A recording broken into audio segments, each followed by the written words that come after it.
ఓకేనా శ్రీ? పక్కన కిందనే ఒక కలర్ ఉన్నాయి, ఈ టీకి ఒక కలర్ ఉన్నాయి. ఇప్పుడు ఇది నేను ఎందుకు వెయిట్ చేస్తే మొన్నటి దాకా ఎలా కనబడ్డాయి అట్లా కనబడుతుంది. ఇప్పటికీ కూడా ఇది వైట్ ఉంది, మీరు మాట్లాడుతూ చూడండి.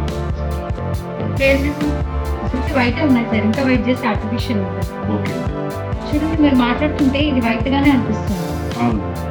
ఇంకా డార్క్ చేస్తే పైన షేడ్ కరెక్ట్ గా మ్యాచ్ అయింది. ఇప్పుడైతే అంటే కావాలనే చేయించాను నేను, పక్క వాటికి ఉంది కదా అని. చూసారు కదా వీటికి ఉన్నాయి, నేను ఇప్పుడు ఒకటి న్యాచురల్ ఉండదు, మనకు అలా 2 షేడ్స్ లో ఇస్తేనే బాగుంటుంది. అంటే మోనోక్రోమ్ 50, 51, 52 అలా చెప్పుకుంటారు. 50, 51, 52, 53, 54, 55, 56. మన ఇట్లా కొరికి మాట్లాడదు, ఇంజన్లో మనం ఎట్లా మాట్లాడదు అలా మాట్లాడాలి. ఆల్రెడీ ఉన్న వైట్ చాలు.